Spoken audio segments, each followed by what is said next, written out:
"You have no body to marry here," said the priest, and seconds later he regretted bitterly. The voice echoed through the empty ship of the church like a shot. Sarah froze in the middle of the center corridor, her bouquet of white lilies shaking lightly in her hands. She had arrived 15 minutes before the agreed time alone, just to see the space one last time before the rehearsal. Father Mitchell was on the altar adjusting the flowers. When she turned and saw her walking toward him, her face hardened instantly. "Forgiveness?" Sarah managed to say, her voice coming out firmer than she expected. "You heard me perfectly." He descended the steps from the altar with heavy steps. "This is the Church of Santa Mary. We have standards, reputation, and frankly," his eyes ran her body with evident disgust, "you do not represent the image we want associated with our marriages." Sarah was 28 years old. He worked as a nurse at the General Hospital for 6 years. He had saved each penny for 18 months to pay that marriage. He woke up at 5 in the morning, made double shifts, gave up his vacation, all to realize that dream, and now it was there. 3 days before the ceremony, listening to that, "Father Mitchell, my fiancé David and I already got it right. We have already paid the deposit. We have already sent invitations to 150 people. Deposit that will be returned." He crossed his arms. "I won't officialize a union that will turn my church into a joke. Have you ever imagined the photos? People seeing those images and associating with this sacred place?" Sarah's stomach rolled. She knew that tone. He had heard his variations all his lifetime. When she was 12 and wanted to take ballet classes, the teacher said she didn't have the appropriate physique for classic dance. At school, when he tried to go to the volleyball team, the coach laughed in her face and said she would break the court. In the hospital, when an elderly patient asked a real nurse because Sarah didn't seem healthy enough to take care of anyone. "But that was different. That was your wedding day, the day that should be the happiest of your life. There are laws against discrimination, priest." He laughed. A short, cruel laugh, loaded with contempt. "Discrimination? Dear, this is a matter of aesthetics, of adequacy, respecting the house of God." He stepped toward her. "Do you really think David will want these photos hanging from the living room wall? What will he show the wedding album to friends proudly?" It hurt more than Sarah would never admit, because there was a part of it, a small, cowardly part she hated, who sometimes wondered the same thing. David always said he loved her. Always. But did he really want her to be like this? Would he not prefer? "Look, I'll be honest with you." Father Mitchell softened his tone, but his eyes remained hard. "Do yourself a favor. Lose about 20, maybe 30 pounds. Then we talk about reschedule. Until then, my answer is no." Sarah felt tears burn her eyes, but didn't drop any. No there, not in front of him. Instead, he did something the priest didn't expect. She smiled. A small, almost imperceptible smile, but it was there. "You should choose your words better, Father Mitchell. Is it a threat? It's advice." She turned her back and walked toward the exit with her head held high. Each step was a monumental effort. Every fiber of your being wanted to run, crumble, scream, but she didn't give him this satisfaction. Only when he arrived at the parking lot in the car did he allow tears to finally fall. She punched the steering wheel once, then another, and another. The phone vibrated. "David, love, did you confirm the last details with the priest?" Sarah cleaned her face quickly as if he could see her over the phone.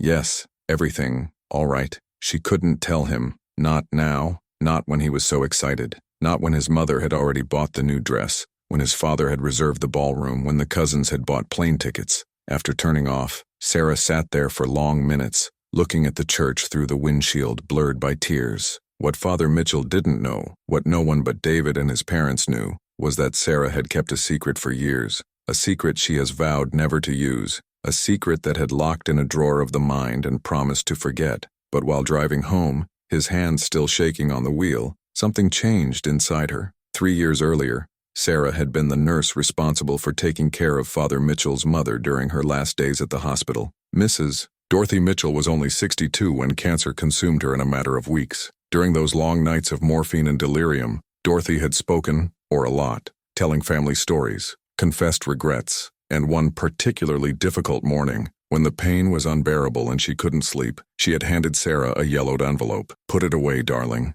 Dorothy had whispered, squeezing Sarah's hand with surprising strength. "My son, he needs to know the truth, but I never had the courage to tell him. Promise you will give it to him when I leave." Sarah had promised, and he had fulfilled it. 2 days after the funeral, she had gone to the rectory and handed the envelope to Father Mitchell personally. But what he didn't know was that Sarah had read the contents of that letter before delivering it. I had seen the documents inside. I had taken discreet photos of everything. Because Sarah had learned over the years working in medical emergencies that sometimes you need to protect yourself, that sometimes people lie. that sometimes the truth needs witnesses. She never thought she would use that information, until now. Sarah picked up the phone and dialed a number she had memorized but never dialed. Harrison and Klein Law Firm. How can I help? My name is Sarah Chen. I need to speak to attorney Rebecca Harrison. It's urgent. On the other end of the line, there was a pause. Dr. Harrison is in a meeting at the moment. About what topic, Miss Chen? Sarah looked in the rearview mirror. The church was still visible in the distance, its white steeple cutting through the blue September sky like a knife. About a priest who just made the biggest mistake of his life. If you're enjoying this story, don't forget to subscribe to the channel. The secretary hesitated. One moment, please. Less than 30 seconds later, a firm, feminine voice answered. Sarah? Is that you? Hi, Rebecca. I thought you would never call me again after that hospital thing. I thought so too. Sarah wiped her face once more. But I need your help. And this time it's not about medical malpractice. What is this about? Discrimination, defamation, and maybe extortion, depending on how he reacts in the next few days. Rebecca was silent for a moment. Then he asked, who was the idiot this time? Father Richard Mitchell, St. Mary's Church. Sarah could almost hear the smile on the other end. Oh, this is going to be fun. And as Sarah hung up, Father Mitchell stood at the altar, pleased with himself. He had protected the church's reputation. He had done the right thing. He had stopped that woman from turning the sacred ceremony into an embarrassing spectacle. At least that's what I thought. He didn't know that Sarah Chen was not just an ordinary nurse. I didn't know she had a law degree before giving up her legal career to care for her sick mother. He didn't know that Rebecca Harrison had been his best friend from college and was now one of the most feared civil rights lawyers in the city. And he definitely didn't know that that envelope his mother had given to Sarah contained secrets that could destroy everything he had built. The next 3 days would reveal exactly who Sarah Chen really was, and Father Mitchell would discover that underestimating people because of their appearance was the quickest way to the hell he preached so much against. Rebecca Harrison arrived at Sarah's office exactly 40 minutes after the call. She hadn't changed a bit since college. Same confident stance, same sharp eyes that seemed to dissect every detail of a room in seconds. Tell everything, Rebecca said, throwing her bag on a chair and pulling out a recorder. From the beginning, Sarah told. Every word, every look of disgust, every poisonous syllable Father Mitchell had spat in that church. When he finished, Rebecca had her fists clenched. That man needs to learn a lesson. He will. Sarah opened her desk drawer and took out a folder she had kept for 3 years. But first you need to see this. Rebecca leafed through the documents in silence. His eyes widened. Sarah, that's explosive? I know. No, this is a nuclear bomb. Meanwhile, at St. Mary's Church, Father Mitchell was having the best day of the week. He had just agreed to officiate the wedding of Jennifer Hartwell, daughter of the city's mayor. The event would be covered by local media, professional photographers, imported flowers, 500 guests. It'll be beautiful, Father, Jennifer said, adjusting her flawless blonde hair. Exactly what I always dreamed of. St. Mary's Church is known for its high standards, dear, he replied with a practiced smile. We maintain a certain selectivity. Jennifer tilted her head. I heard you guys canceled a wedding this week? Father Mitchell hesitated for just a fraction of a second. Incompatibility of values. Nothing important. Understand? Jennifer smiled, but there was something strange about that smile. My father always says that choosing your clients well is essential to maintaining your reputation. After she left, Father Mitchell allowed himself a moment of self-satisfaction. He had made the right choice. The Church of Santa Maria would be seen in the best publications in the city, associated with the elite to refinement. People like Sarah Chen only hindered this image. That night, Sarah was sitting on the couch next to David when he finally asked,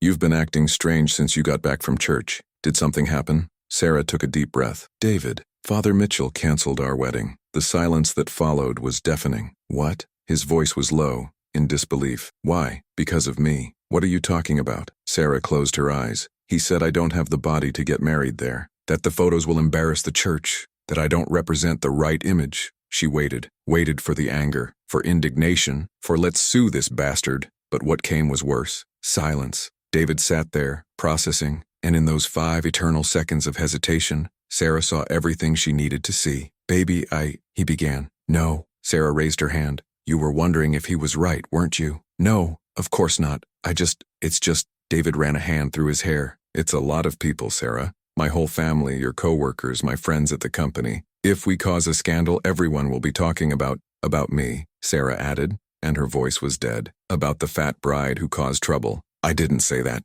but that's what you're thinking. David stood up, frustrated. Sarah, be reasonable. We can reschedule, find another church, something more discreet, more intimate. Just close family, you know. And there it was, the naked truth. David loved her. She didn't doubt it, but he was also ashamed of her. Get out of here, Sarah said calmly. What? Get out of my house. Sarah, you're exaggerating. Now! David took the keys, stunned. At the door, he turned. We'll talk when you calm down. When the door closed, Sarah collapsed. He cried like he hadn't cried since his mother's death. He cried over the humiliation in church, for David's hesitation, for all the times in your life when you had to swallow the pain and pretend everything was okay. The phone rang. Rebecca. Sarah, are you okay? No. Did he react badly? Sarah sniffed. Worse than I imagined. Rebecca was silent for a moment. Then he said, Do you know what we're going to do? We're going to destroy this priest. We're going to make an example of him. And when we're done, David will regret every second of hesitation. Becca, I don't know if...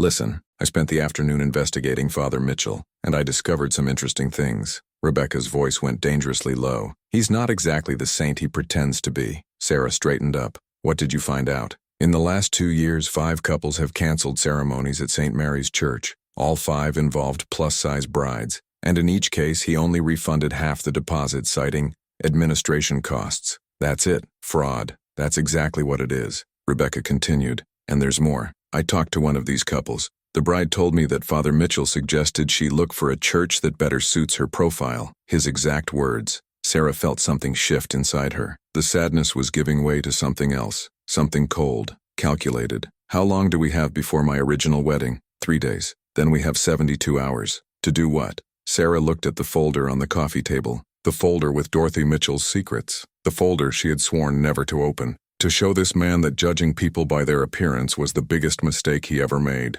The next day, Father Mitchell received a letter, delivered by hand by a courier, brown envelope, no return address. Inside was a single typed line. I know about the East Wing reconstruction money. I have documents. I have witnesses. And I'm happy to make all this public if I don't get a call from you by noon tomorrow. SC. Father Mitchell read the letter 3 times. His hands started to shake. It wasn't possible. Nobody knew about that. No one except... He ran to the parish archive and frantically searched for documents from the 2019 reconstruction. The folder was empty. No. His mother had kept those papers. He had said he would destroy them when he died. She had promised that the secret would die with her. But then he remembered the nurse. That nurse who had taken care of her the last few days. Sarah Chen. That cow, he whispered, and for the first time in years, Father Mitchell felt something he hadn't felt before, since the seminar. Fear. What Father Mitchell didn't know was that Sarah wasn't alone. Rebecca had mobilized the entire office, had hired a private investigator. They had interviewed former church employees, had searched public financial records, and what they found was enough to not only cancel his career as a priest, but to put him behind the bars. Sarah was sitting in the Rebecca room when her phone rang. Unknown number. She answered and placed on the lively, Sarah Chen. Father Mitchell's voice was trembling. We need to talk. Sarah looked at Rebecca, who nodded. I'm listening, priest. About marriage. Maybe I was hasty. Maybe we can reconsider? No. Sarah's voice was cold. I don't want to marry your church anymore. So why? What I want is a public confession. I want you to admit, in front of the whole congregation, that discriminated to me because of my weight. I want you to apologize publicly, and I want you to resign. Father Mitchell laughed, but it was a nervous laugh. Are you crazy? It's 24 hours to decide. After that, everything I know about the reconstruction money goes to the prosecution. All the fake receipts, all the inflated invoices, all the $50,000 you diverted to your personal account. Silence. Like you. Your mother told me everything, Father, in the last days of her, and I have evidence. Sarah hung up. Rebecca was smiling. You were perfect. He'll fight. He'll say I'm lying. I'm inventing. Let him try. Rebecca opened the laptop. Because tomorrow morning this priest will find out that underestimate you were the biggest bunch of his life. Sarah's phone vibrated. David's message. Can we talk, please? Sarah deleted without answering. She had more important things to solve now, and Father Mitchell was about to find that humiliating the wrong person can cost much more than just a reputation. It can cost everything. Sarah woke up at 5 in the morning the next day. Not because I had managed to sleep well, in fact I had only slept 3 hours. But because I had work to do. Rebecca was already in the office when she arrived, surrounded by piles of documents and 3 cups empty of coffee. You didn't sleep anything, right?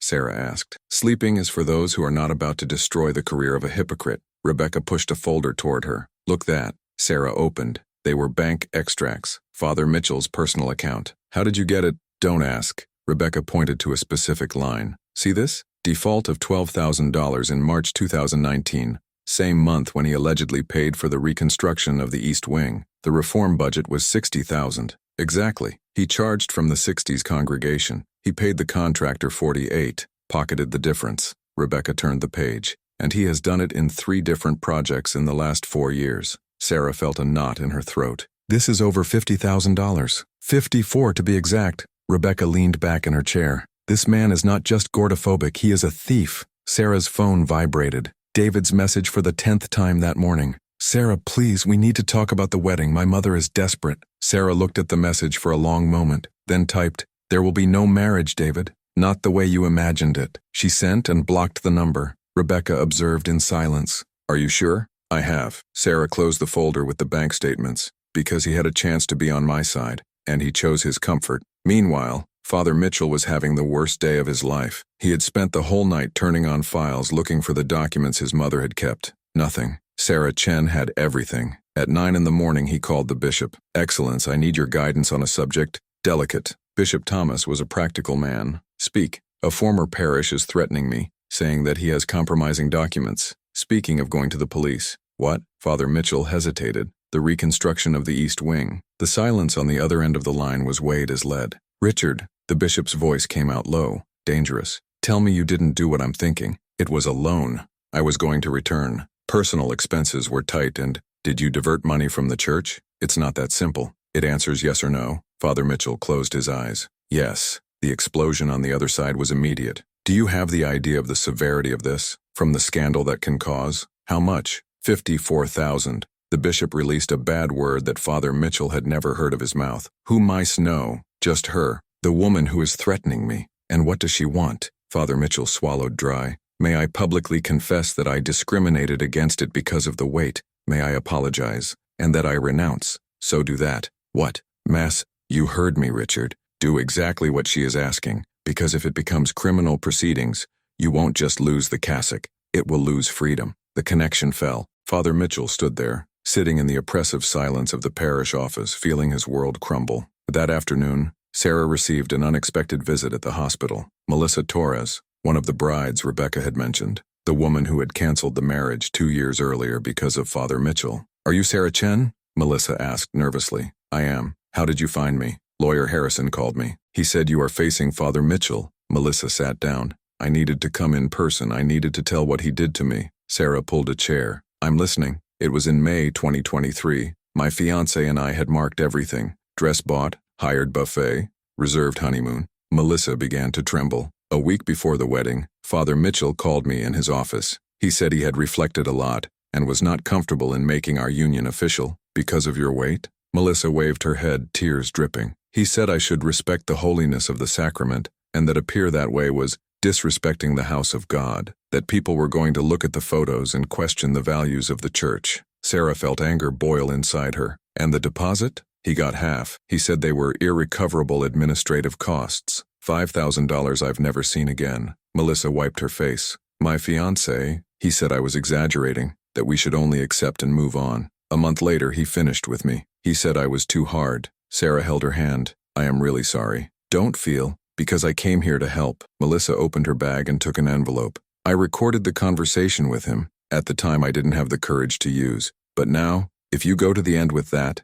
I want to be part." Sarah opened the envelope. Inside was a pen drive. "There are 3 more women willing to witness," Melissa continued. "Lawyer Harrison has already spoken to everyone. We were just waiting for someone brave enough to face him, and you are this person." From that night, Sarah, Rebecca, and the 4 women gathered in the office. Each told their story. Each showed evidence, emails, recordings, receipts of deposits that have never been fully returned. "This is not just about gordophobia," Rebecca said, looking at all. "This is a systematic scheme of discrimination and fraud, and we'll end up with him," Sarah added. Rebecca designed a document on the screen. "I set up a collective action, discrimination, moral damages, and financial restitution. If we win, and we will win, Father Mitchell will pay dearly, not only financially, criminally as well." "When do we protocol?" one of the women asked. "Tomorrow morning." Exactly 24 hours ahead of what Sarah's wedding would be. Rebecca smiled. "Timing is everything." Sarah looked at those women. Each had been humiliated.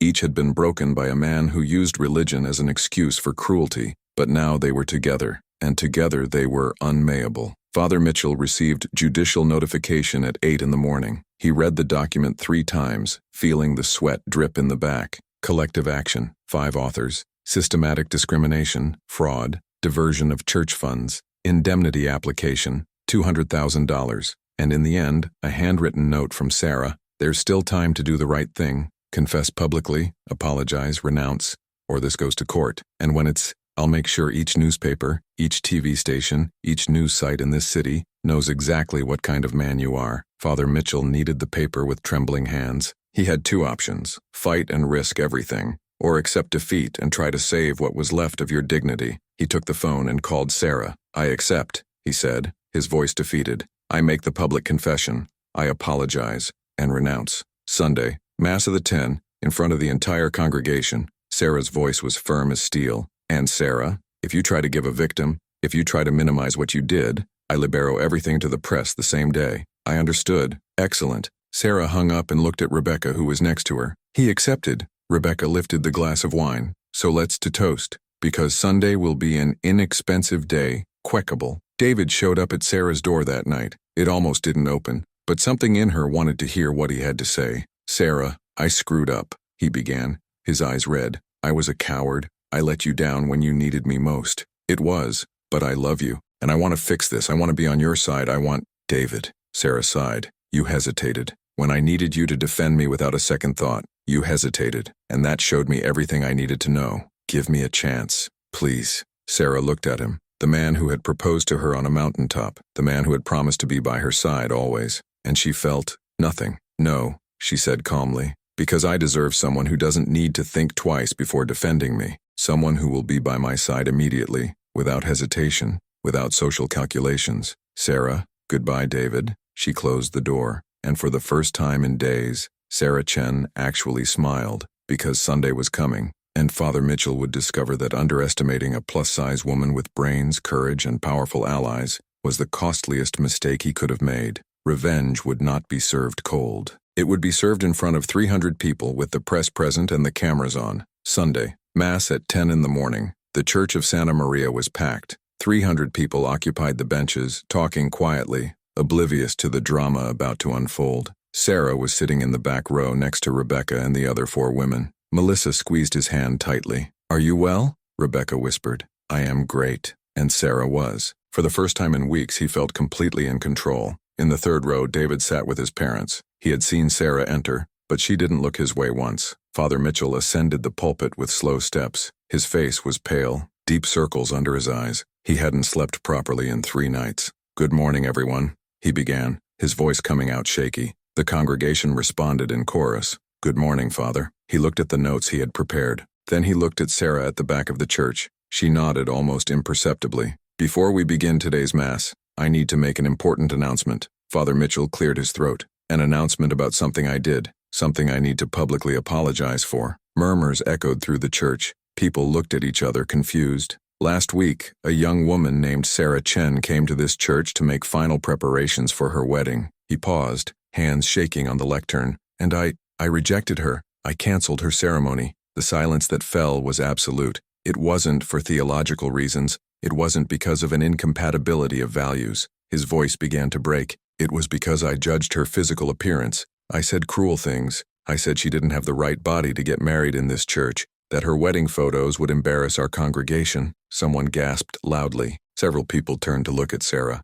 I used my position of religious authority to humiliate this woman, and I did it not just to her. Father Mitchell looked directly at Melissa. In the last 4 years, I have turned away 5 brides because of their weight. 5 women who came here with faith, with hope, with love in their hearts, and I sent them away in shame and pain. A woman in front stood up. Father Mitchell, what's going on? I'm confessing my sins, Margaret, as I should have done a long time ago. He took a deep breath, but it doesn't stop there, because my hypocrisy goes beyond cruelty. Rebecca smiled discreetly. She knew what came next. Over the past 4 years, I have diverted funds from the reconstructions and renovations of this church. His voice was getting weaker with each word. $54,000 that should have been used for the house of God was deposited into my personal account. I stole from you. I stole from the church. I stole from God. Chaos exploded. People screaming. Someone started crying. A man at the front stood up and pointed his finger at the priest. You are a liar. A thief. I am, Father Mitchell admitted, and his legs felt like they were about to give out. And for that reason I am resigning from my position immediately. I will report myself to the authorities today to answer for the crimes I committed. Sarah stood up. All eyes turned to her. Father Mitchell, she said, her voice cutting through the commotion like a blade. You said I didn't have the body to marry here, that I would bring shame to this church. He nodded, unable to speak. But the truth is that you were the one who shamed this place, not because of the body you have, but because of the rotten heart you carry. Sarah began to walking down the central corridor, and silence fell again as people watched. For 3 years, I kept a secret that your mother trusted me. Dorothy Mitchell spent her last days of life under my care at the hospital. Sarah stopped in the middle of the hall. She told me about the money. He gave me the documents. He begged me to deliver everything to the Lord after she departed, because I hope you would do the right thing. Father Mitchell closed his eyes. I handed these documents to the Lord 2 days after her funeral, and the Lord knows what he did? Burned everything. He destroyed the evidence, and he kept stealing. Sarah took a few more steps. But what you didn't know was that I had taken copies of everything, because working on medical emergencies for 6 years taught me one thing: always protect yourself from people who lie. Rebecca got up and walked to the pulpit carrying a huge folder. My name is Rebecca Harrison. I'm civil rights lawyer. She opened the paste over the pulpit next to the priest. And this folder contains sufficient evidence to put Padre Richard Mitchell in jail for at least 5 years. Fraud, discretion, systematic discrimination. A flash shone. Sarah turned and saw a photographer at the church door. She smiled. I had called the local newspaper that morning. They had sent a reporter and a photographer to cover what she called the important community announcement. Now the story of Father Mitchell would be headline. But I didn't come here for revenge, Sarah continued. I came because I believe that people deserve to know who they are trusting their souls. They deserve to know what kind of man is preaching about morals while stealing and humiliating in secret. David got up from the third row. Sarah, Senta, David. She didn't even look at him. You had your chance to be by my side. You chose the silence. She turned back to Father Mitchell. But do you know what is funny? The Lord rejected me because of my body. He said I was not worthy of marrying this church. But the truth is that I never wanted to get married here anyway. Sarah pulled an envelope from her pocket. Because 3 months ago, before all this confusion, I bought land across the city. And in the last 2 months, Rebecca and I worked with the city to turn it into something special. She opened the envelope and showed the architectural plant. A community center, with space for events, weddings, parties. Open to everyone, regardless of size, color, religion, or guidance. A place where no one will be judged by their appearance. Rebecca smiled. The land was bought with the inheritance that Sarah received from her mother, and the construction is being funded by a community campaign that has already raised $200,000. Murmurs of surprise filled the church. And you know the best? Sarah looked directly at Father Mitchell. The inauguration is next Saturday, and my marriage will be the first event held there, with 150 guests, beautiful flowers, and a real priest, Father Gabriel, from the Sacred Heart Church, who doesn't care about the size of the bride's dress. Father Mitchell collapsed in his chair behind the pulpit, his face in his hands. Melissa got up and walked to Sarah. Then the other 3 women did the same. They positioned themselves around her like a wall. Father Mitchell discriminated to each of us, Melissa said loudly. But he made a fatal mistake. He underestimated our strength, our courage, our ability to unite and fight back. One of the oldest women in the congregation got up. Sarah dear, how much is still missing to complete the financing of the community center? About 100,000. The woman opened her bag and took the checkbook. Put me for 10,000. And I have friends at the reading club that will want to contribute as well. Another person got up. I can donate 5,000. Me too. Count on 3,000 on my part. In a matter of minutes, more than $40,000 were promised right there inside the church. Sarah felt tears in her eyes, but this time they were not in pain. They were of gratitude.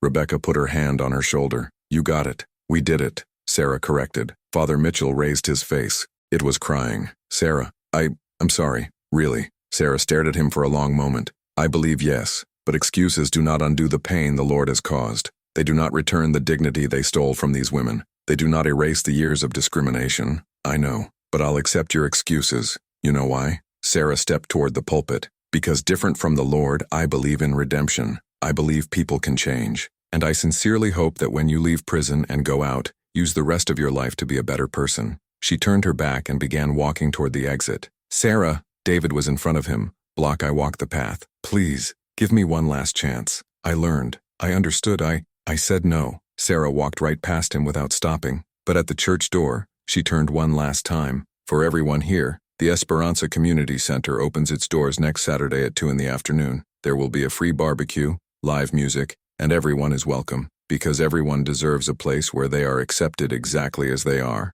People started to applaud. Sarah left the church with Rebecca, Melissa, and the other women beside her. The morning sun was bright, warming his face. The newspaper photographer ran up to them. "Miss Chen, can we take a group photo?" Sarah looked at the women around her. They all waved. They posed together on the church steps. 5 women who refused to be defined by other people's hatred. The flash went off, and Sarah knew that that image would be seen by thousands of people in the coming days, not as a symbol of shame, but as a symbol of strength. And that afternoon, the story broke all over the local channels. Priest accused of discrimination and embezzlement resigns after public confession. Women unite to denounce prejudice scheme in traditional church. Nurse humiliated by priest opens inclusive community center. The video of Father Mitchell's confession, recorded by someone in the congregation, went viral on social media. 3 million views in less than 12 hours. What about the community center? The funding campaign reached its full goal in 2 days. Father Mitchell handed himself in to police on Monday. He was indicted for embezzlement and fraud,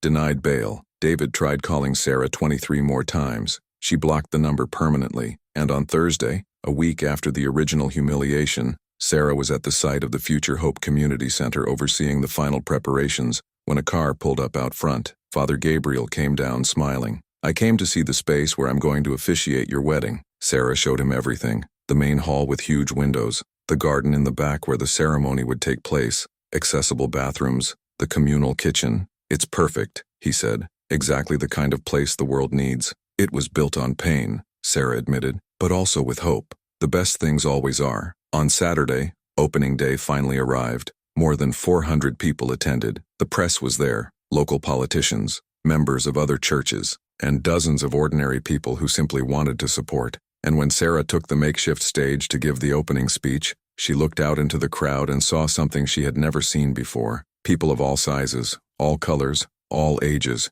united. "Thank you everyone for coming," she began. "This place was born out of pain, out of discrimination, out of prejudice, but it was built with love, with community, with the certainty that everyone deserves dignity." People applauded. "And tomorrow I'm getting married here, not because it's perfect, but because it's real, because it's ours, and because it represents everything I believe, that a person's worth will never be measured by the size of their body, but by the size of their heart." The applause was deafening, and when Sarah got off the stage, Rebecca was waiting with 2 glasses of champagne. "For the Hope Center, for a fresh start," Sarah corrected. They toasted, and somewhere, locked in a cold cell awaiting trial, Father Mitchell finally understood the lesson he should have learned decades ago. Underestimating someone because of their appearance is not just wrong, it's stupid, because sometimes the person you humiliate today is exactly the person who can destroy everything you built tomorrow. And Sarah Chen had proven that in the most devastating way possible. Sunday, Sarah Chen's wedding day. The sun rose bright and clear over the Esperanza Community Center.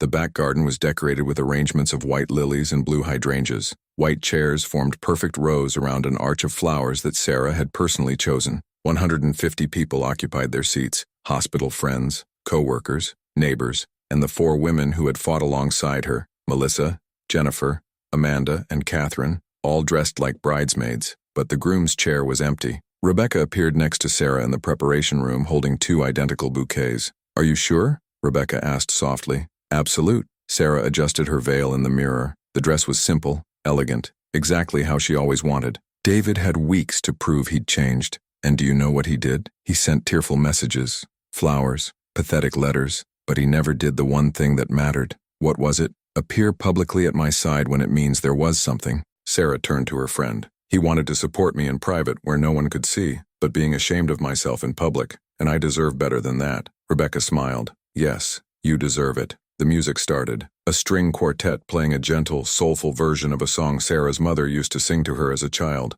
Sarah walked alone down the garden corridor. No father to give her away. He had abandoned the family when she was 8. No groom waiting at the altar. But I wasn't alone. Because when he arrived at the flower arch, Father Gabriel was there smiling. And next to him, something that made Sarah stop and hold back her tears. Melissa, Jennifer, Amanda, and Catherine stood in a semicircle, waiting for her. "What?" Sarah began. "You saved us," Melissa said. "It gave us courage. It showed us that we can fight back. And today, we want to be here, not as guests, as your family. Sarah let the tears fall freely. Father Gabriel stretched out his hands. Sarah Chen, you came here today not to marry a man, but to marry something much more important. He gestured to the community center behind them. You came to marry your mission, your purpose, your strength. He smiled, and swear an oath, not to someone else, but to herself. Sarah looked at the people around her. Everyone was standing, watching. Sarah Chen, Father Gabriel continued, do you promise to honor yourself, to respect your worth regardless of what others say about your body,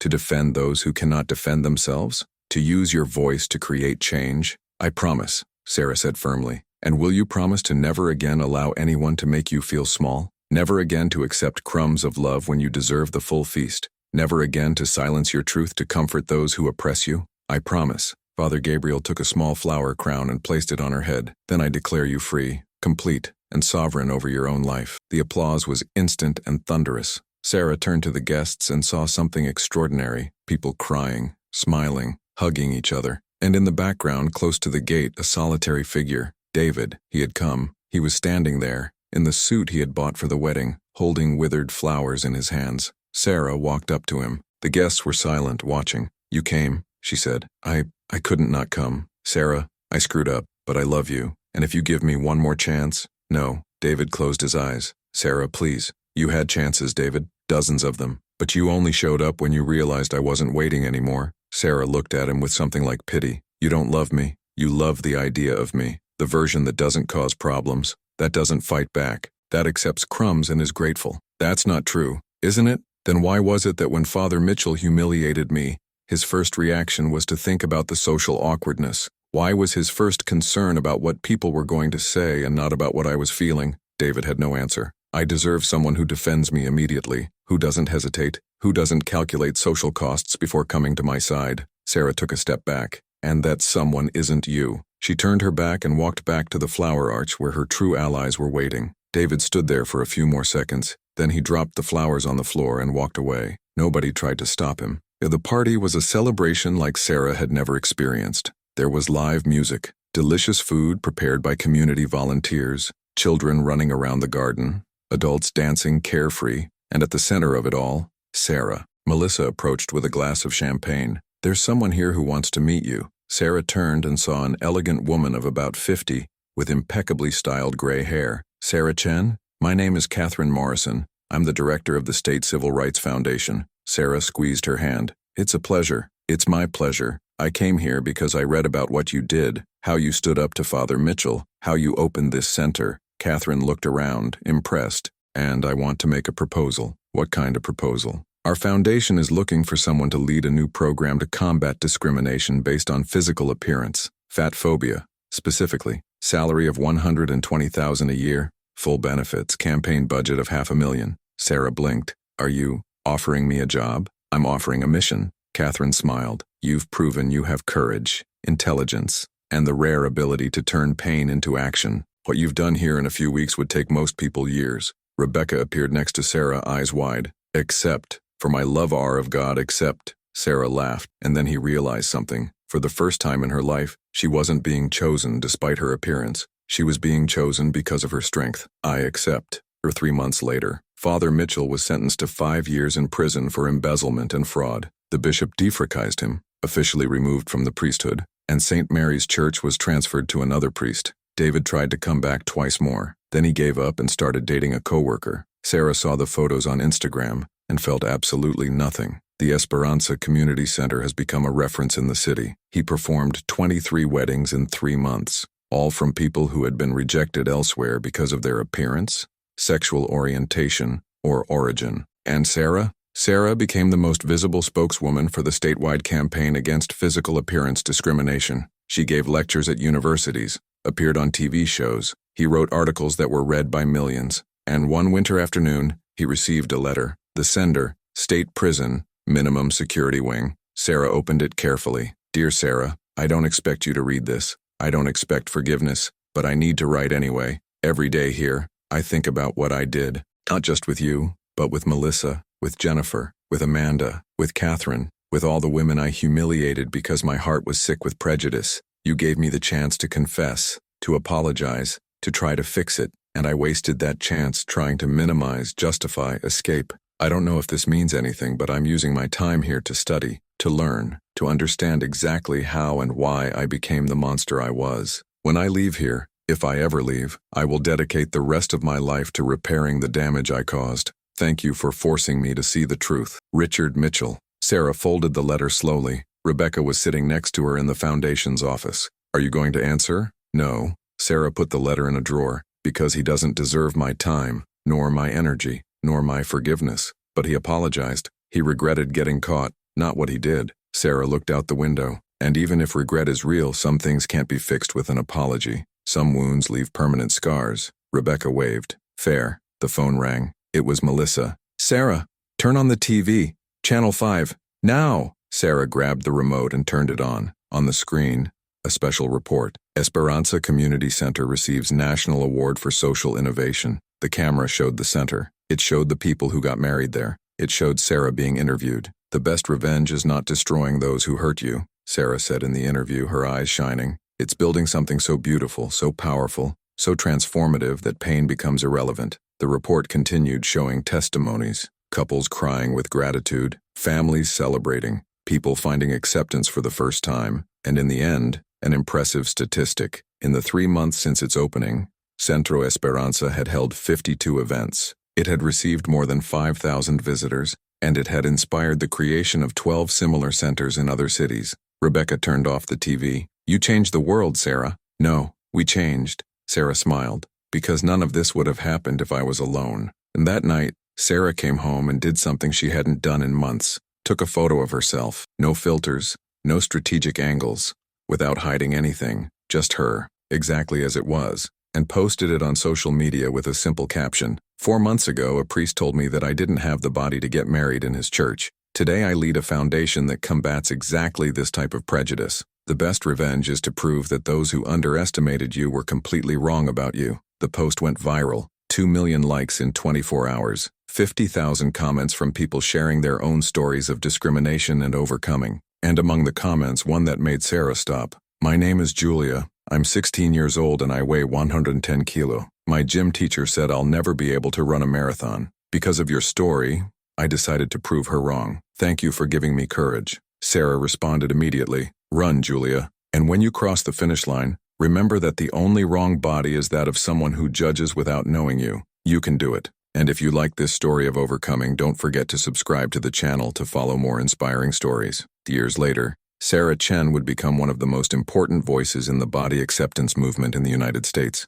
To write I Was Going to 3 books, would give lectures, TED. It would be nominated for the Person's Prize of the Year by a national magazine. And all because an arrogant priest has made the fatal error of underestimating a plus-size woman with powerful brain, courage, and allies. Father Mitchell would eventually be released after serving 3.5 years in prison. I would try to start with life as a volunteer in shelters. I would try to redeem yourself, but I could never erase the stain from what it did. I could never regain the respect it lost. David married 2 years later with his co-worker. The marriage lasted 8 months before divorce. He tried to contact Sarah once more years later, just to find out that she had blocked all the means of contact. And the Hope Community Center? He grew up and prospered, becoming a network of 27 centers in 15 states, helping thousands of people celebrate their most important moments without judgment or discrimination. The lesson was simple but powerful. Never judge someone for their appearance, because sometimes the person you humiliate today is exactly the person who will change the world tomorrow. Arrogance always leads to the fall. Dignity always wins at the end.